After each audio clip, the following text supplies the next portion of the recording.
What a lineup to kick off the new year. Karen Carney and Miguel Delaney in the Team Talks house on the couch tonight. And obviously round 20 of the Premier League is what we're looking forward to, headlined by Liverpool, Man United. But the transfer window is open. That means you're probably very busy. Yeah, it's already started. Messages coming through. Although it started only in the sense in terms of, I think, clubs positioning themselves, because it's with P&R restrictions, or PSO restrictions, should I say. A lot of clubs want to buy, but don't necessarily have the available money to do so. So I think it's going to start slow. And then, but if one big deal happens, then it could unlock a lot. And yes, I'll be even busier then. He was working right up until we went on air. Had his laptop open. I guess that's what it's like for journalists. I was trying to read it. Because things are changing all the time, and there are a couple of big deals we're expecting, and things are constantly breaking news. None bigger than Mo Salah today, really. I couldn't believe it, if I'm honest, that interview. I thought, I was thinking Trent, I was probably expecting him to go to Real Madrid. I didn't expect him maybe in this window. I know there's an offer on the table, but I thought Salah and Virgil van Dijk would sign. So to hear him come out and say that, and look, whether he's playing the game, whether he's saying, look, club need to step up and offer me that, but he's a guy that rarely does interviews, and the last 6 months or so he's done a few more than we've seen previously. But I was a little bit shocked, and especially the timing right before the Man United game as well. But I'd be devastated if he went. I love seeing him in the Premier League. I love seeing him score goals. He's been brilliant for Liverpool, so I was pretty surprised. As Karen rightly said, a man who very rarely does interviews. He's done quite a few. He had an interview with Sky today that has probably got him trending already. Let's just look at his direct quote and what he said about his future during that Sky interview. And he was, I think, talking about the fact that he probably is going to be in his last year at the club, which, yeah, there you go. There's the quote. It's my last year in the club. Well, it is, because he hasn't signed a new contract. It doesn't seem like he's saying anything new, but for him to come out and say it, and he's been hinting, hasn't he?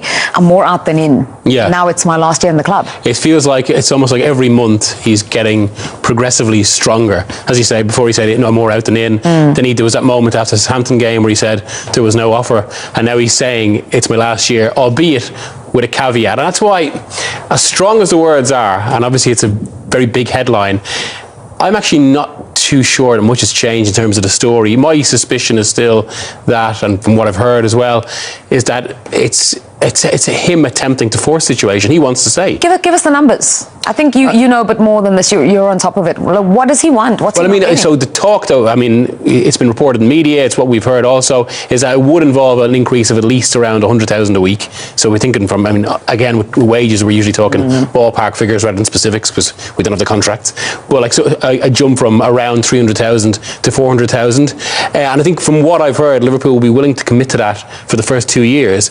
But the issue is that he is 32. It's the kind of the commitment he wants, and I suppose the security as well. And he wants that for 3 years. And of course, once you get to that, and a player who will be 35 at that point, I suppose a project or a club as kind of detailed on this sort of thing as Liverpool, they don't tend to give out contracts like that because of the concern that players can quickly physically wane. They have seen it before. They've seen the examples of other clubs when suddenly you've got a player who's anchored to this huge contract that can't give you the same returns. And that's where I think why we're still in this situation, and why there's actually a lot of posturing from both sides, but really most posturing from Salah, given he's coming out and saying things like this. But he's also doing it on the pitch, because his numbers are unbelievable. And you know, when you're saying about his age, and I'm not saying this to objectify him in that way, but you know, when he's took his top off and he's celebrated, that's also a signal to say, doesn't matter my age, look how in shape I am, look, I'm doing the stats, I'm doing the numbers. And we can talk about the club in terms of not wanting to, you know, give players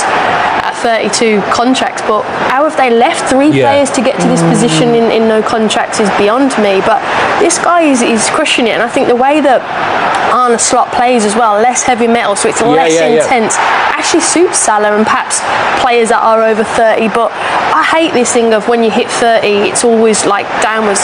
The way the game is going now, that number is irrelevant.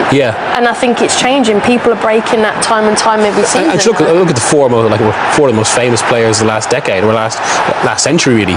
Messi, Ronaldo, Ibrahimovic and Lewandowski, all going well into their late 30s. And on that as well, I mean, like, I mean, Liverpool are so invested in the maths and kind of the science of this. And the one thing I think, and if you reduce it to that in the probability, well, what's likelier, that they can actually replace Salah's goals or that Salah will drop off? I think it's less likely that he drops off, which is why it would feel like the kind of the safer calculation is to stick with Salah. Even for Salah, who's been so consistently excellent, he has gone up a notch. He's definitely in the shop window. And just looking at that goal against West Ham, Liverpool had 5 different scorers. They were just in a class above. But he was still the puppet master, the finesse, the nutmegs, the way he was assisting. Everything, you know, I did Generation XG 2 or 3 times on Liverpool Matchday Live. Every analysis I do on them, they've got so many good players, but it always pivots to him. It always goes to Salah, always ends with Salah. They're always trying to create him that 1v1s. Arne Slot is creating more opportunities for him. I think just in the style this season, you know, he's obviously had great numbers before, but it just feels like he's still the main guy. And I think you can't replace him. You literally can't. And I think it's a huge risk for Liverpool to let him go. And I think that, I'm shocked really if he's going to leave. Even worse news for Manchester United, because he's got 12 goals and 6 assists in games against them, and no player scored more against them. Yeah, I mean, and he's another factor that kind of weighs over this fixture for United. And it's actually remarkable. I mean, and this sums up the two clubs of the past few years, and also Salah's centrality to that. If you look at the kind of the 7 decades before 2021, there have only been 2 games where one of Liverpool United won by 4 goals. Liverpool have subjected United to that 3 times in the last 3 years: a 4-0, a 5-0, a 7-0, and Salah, as we can see now, central to that. And with the way the form is at the moment, with the way Salah's form is, especially those goals against West Ham during the week, I mean, it's hard not to think it could be similar to the weekend, that Salah central to another big Liverpool win. Honestly, yeah, especially how Man United are at the moment. You'll be thinking happy days, had a few more goals and assists, I'm sure, but I just still trying to get over the timing as well of that news today with it. I think it shocked me a little bit, because I was just thought Trent would go, but I didn't think Salah would, and he still might not. It's still obviously, and you're right, maybe he's trying to negotiate that, but still a little bit shocked at the timing as well. We actually hadn't thought about the timing. When you mentioned it and we were listening to something else, we kind of were like, yeah, they're playing Man United on Sunday. It's massive, like that rivalry. I don't need to tell everyone at home and what that rivalry is, and to have that and it come out as well, it just, I don't know, it seems a bit strange. But it feels like that's maybe part of the kind of step up as well. I mean, as we said, when he made previous comments, one of them was actually the morning after victory over Southampton. Again, it's after the game. It's a game that isn't of the same magnitude.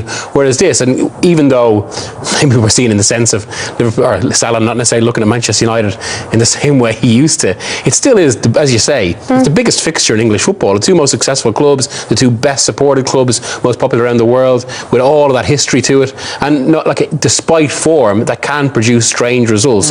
So I mean, yeah, once Karen brought it up, you think it was maybe a slightly odd time just to change the chemistry of the build-up almost. Yeah. Is that rivalry more historic now? Because, I mean, the clubs are just they're on different paths at the moment. I mean, it'll always be there, though, that kind of local animosity, and you only have to speak to the fans and who they most want to beat. Yeah. That never goes away. But you're absolutely right in terms of just, I mean, it's been a very strange historical rivalry in that they've never really been very good. For England's 2 most successful clubs, they've never been at the top at the same time. Yeah, so there's been very few seasons actually where they've even gone up against each other in a title race. I think the only one in the Premier League era was 08-09, and it's always been like one has been way below. But of course, the big difference this time, one has been below. The big difference this time is that one is way below, and a gap I don't think we haven't seen for decades between the 2. Do you feel like it's more historic now? It's not Man United, Liverpool of old? No, I think it always is. I think both, you know, as you said, you speak to the fans, it's a rivalry. It doesn't matter, that rivalry goes back so many years and so many meaningful matches. So it's still there. Like you said, the competitiveness, I think there's a big gap between both of them. But come that whistle, you can't take away also what Man United have done on one-off games over the last couple of seasons. There is a gulf, but they can step up. Will they? I don't think they will, but you can't rule that off. And I think even Arne Slot has said, look, they are playing better than where it says. But that is a slightly strange thing at the moment, because because even like, I mean, if you go back to the 70s and 80s when Liverpool were dominant, United used to pride themselves on getting these, as you mentioned, these sudden results out of nowhere against their great rivals. They'd rise to the game. And similarly, when Ferguson was dominant for 2 decades, Liverpool did the same, and they were always even games. But that's what's been so strange about this period, that Liverpool have really made their superiority count in such a kind of extreme way. And actually, these not surprise results, but these moments when the team on lesser form gets a result, they've been fewer and far between. In fact, but the last one was really, and that was a shock in itself, when Ten Hag claimed his first win at Manchester United in his own first game against Liverpool back in September 2022, and how Amorim could do with that now. Yeah, well, as you mentioned, Trent Alexander-Arnold, well, he's also in the final 6 months of his contract, and multiple reports are linking him with Real Madrid. Here's what his manager had to say about the situation. Trent can still improve. I think I saw a bit of improvement already this season. So these players are top of the world, so there's not a lot of room for improvement anymore. But there's always a bit of improvement, and especially defensively, Trent, in my opinion, has made a step up this season. And we've all heard about the bid from Real Madrid for Trent. Have you spoken to him at all since then? I speak to every player once in a while, and that is for Trent the same. So yes, I spoke to him. Yeah. Can I just say, Arne Slot has come in and had to deal with so much. Firstly, stepping into Jurgen Klopp's shoes, then being, at the forefront of this title race, and now these 3 players, the contracts, being out of contracts in the summer. He had to answer in nearly every press conference. And he's so calm. Yeah. Like, I love him, I do. To do what to follow Klopp, who's obviously an absolute legend, and just to come in and he's, made it look so easy. He's this guy, no, it's for him, he's just got to get Trent playing as good as possible, and he has, like you said, there's not a lot he can do. It's kind of, the contract's coming to an end. Liverpool obviously would love to have him, but he's just got to keep him playing well and keeping him fit and sharp, and unfortunately it's probably not in Arne Slot's hands. He's just got to keep the player motivated and help him get up the table. Yeah, I think that goal, obviously the deflection, we can all see it's a massive deflection, but he scored. The celebration, the celebration for me was telling. Look at that. Yeah. I mean, I don't really know who that's directed at, mind, because I mean, at you, the media, at us. The media aren't the ones that put in the bid. Real Madrid that put in the bid.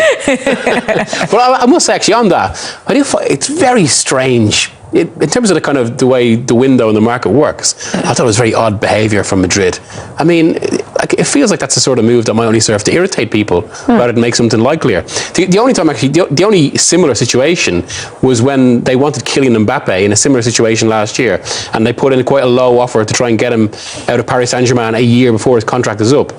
And it feels like it's almost like a power play with the club he's at, because obviously Liverpool were never going to engage in that. They were never going to accept it. But then it just almost creates this extra strand to the storyline about a player who, as we say, is almost certain to leave. But he can play in the knockout stage of the Champions League, can't he? So, they're super light on defence. I'm that's talking true, yeah. I love to say Liverpool fans, but I'm thinking Real Madrid, if they're going to go for him, they've tried to accelerate this move and say, look, we might get him for nothing anyway. Do you want to? Do you want to? Yeah, yeah. They're going to walk, but they're trying to accelerate it with how many injuries at the back that they've got. I'm thinking we're in a title race in Madrid, in the La Liga, and we're light in terms of what we need if we want to retain the Champions League. But yeah, it's very cheeky. Though. Yeah. Well, exactly. I think it's the cheekiness. But you're right. Madrid have had a bit of an injury crisis, especially with Carvajal out. But then one of the stories previously from Madrid was that they were initially not moving Alexander-Arnold too early because they're very conscious of the kind of the politics around succeeding Dani Carvajal, given he's a club legend in that way. I mean, if we think about the politics in the Premier League at Madrid, it's a whole other level. Yeah, it is a whole other story. Well, we've got to talk about Manchester United because 5 defeats from 6 games leaves them in 14th spot going into this match, and they haven't won at Anfield in 9 years. So a tough task for manager Ruben Amorim. In football, one game, anything can happen. If you talk about the season, almost every time the best win. But in the moment they are better than us, but we can win any game. But we have to focus not on the context, but on the performance. What we have to do, simple things, and I think we need to improve the simple things to play these kind of games, and we have the responsibility to play to win a game. we had some losses. We prepared this game to win, and we know what we are going to face. So my focus is to prepare the team to not suffer that difficult moments. If you saw it in the first 15 minutes against Newcastle. I want to improve that, to have more control of the ball, prepare the players for each situation, and that our focus is not thinking about any bad result. If you want to be a top team, you have to be leaders, and we have that in the dressing room, but they have to step up, because we have a lot of young kids also, and this moment is really hard, because you can look at the table, but you are still Manchester United. So this gap and this pressure of a big club in a really low moment is really hard to cope. So we need the guys that more experienced to help the others. Not only are they in trouble in terms of the table and in terms of their form, but contract situations at Manchester United as well. Harry Maguire signed a new one, but all the talk has been about Marcus Rashford, and after the Newcastle game, Joshua Zirkzee as well. Yeah, I mean, Zirkzee, whatever about the performance, it's impossible not to feel sorry for him just on a human level, especially the way he came off. But it's another element that creates, I suppose, difficulty and noise around the club. Rashford, I mean, we've had several headlines this week. I was one of 5 journalists on Thursday that wrote that he turned down 3 very lucrative offers from the Saudi Pro League, because if he is to leave Manchester United, he's made it clear he wants to go to a competitive club, which may be difficult because with the form he's been on the reported wages, and given that United would obviously want quite a high fee, there's currently not that many takers, which I suppose is a reflection of his own form. But yeah, it is incredible. We were saying there about Arne Slot, how composed he is, no matter what you throw at him, and how he makes everything feel like it's okay. To be fair to Amorim as well, given everything we've just been talking about, to watch him there and listen to him, you wouldn't think this is a guy who's overseeing, or at least is enduring, one of the worst spells in Manchester United's history, because he's still so calm and assertive. And that, okay, I know there's been questions about what all this form means for him, but I think that's exactly what Manchester United need right now. And it's almost like they've got to radiate the idea that they've just got to back this guy. It's going to be difficult because there's all sorts of issues at this club, not least, I suppose, the state of the current squad. But he's someone worth backing in terms of how you actually restructure it and what you do next. Wild that Manchester United are closer to the relegation zone than they are to the top 4. Yeah, I think they'll be all right. There's 3 worse teams in them, to be fair. But no, it's not ideal. But I think he's calm because he knew what he was going into. It is a difficult situation. I think the thing with the manager though, against the Newcastle game, since he's come in, he's been chopping and changing the team a lot. Now, whether it's been like a pre-season for him, he's trying to establish he can't play the same team because of their fitness. He's spoken a lot about that in his time since he's come in. But I was baffled by his team selection against Newcastle. Newcastle outrun you. Their midfield absolutely dominate you, and he played a team that lacked mobility, and then had to make that change so early on. And then Zirkzee is kind of, like you said, you feel for him because actually it was a tactical error, and this is one of the goals again, crossing situations, and the whole 20-30 minutes tactically was completely wrong on his team. So that was probably the one thing I'd say.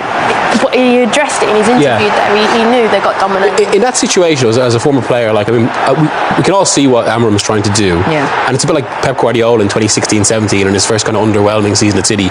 He's putting the idea in place and was saying, right, no matter what, we stick with this. If you're a player though, and even if you can see that this is what he wants, and you realise, you understand the reasons why he's doing it, would it affect you to say, well, I know you're doing it, but it's just not working? Well, yeah, you know it's not working because you haven't got the players. You know, his team when he played at Sporting, again, it was different. They were physical, they were competed. The team I mentioned against Newcastle, you know, Eriksen and Casemiro, they're not going to outrun the midfield of Newcastle, Joe Linton and Guimaraes, who will just power through you. So it's difficult, but like you see with Ange Postecoglou, like you see with Ruben, like if you compromise your philosophy, if you compromise your style, you compromise you as a human being. Now what the manager and the owners have to do is say, well, we've got to back this guy with that philosophy, and if we don't, you're going to struggle and suffer. So you can't ever compromise yourself, and as a player, you've got to jump on board, and if you're not in that, you'll probably find yourself off. Yeah. The one thing I have to say about that is, I was thinking as you said it does feel like I don't want to overly criticise Ten Hag or absolve Amorim too much, but it does feel like the decision in the summer that the new club hierarchy made might have been one of the most costly in United's in the post-Ferguson era, in the sense even though everyone knew Ten Hag was in trouble and they were likely to lose him during the season, they stuck with him. But they didn't just stick with him, they also committed to signings that he specifically wanted. As an example, De Ligt. And it does just feel, not only does that deny any new manager a pre-season and a chance to work, it also almost prolongs the period of being able to overhaul the squad, because that extra campaign with more money you've spent on players that don't necessarily fit, and it's even less of an opportunity to overhaul. And you can see why. You can see now why Amorim was initially insistent on maybe trying to stay at Sporting for the season. Mm-hmm. And so with all that we've said about United, what can they go and do at Anfield? I honestly don't think the way Liverpool are at the moment, even with Salah coming out, he will back that comment up. What he said, he isn't going to go quiet. He'll back himself. I can't see him getting a result. I honestly can't. From watching them at Newcastle, especially the first 30 minutes, if you start slowly against Liverpool, you're not coming back from that. To train with the team, I think that can help us. Even the environment, of course, is a difficult moment because we are losing too many matches. We are going to face the best team this year, but like I said, with trainings we feel more the team, we prepare more the team, and we want to improve the performance compared to the last game. Like you say, Liverpool are in brilliant form at the moment. What gives you the belief that you can go there and get something this weekend? Because in football, one game, anything can happen. If you talk about the season, almost every time the best win. But in the moment they are better than us. But we can win any game. But we have to focus not on the context, but on the performance. What we have to do, simple things, and I think we need to improve the simple things to play these kind of games. And we have the responsibility to play to win a game. On Monday, Joshua Zirkzee came off. He didn't get a great reception. There's been a lot of talk about him, and there's been suggestions of interest from other clubs. Have you spoken to him about what happened? Is he committed to this football club?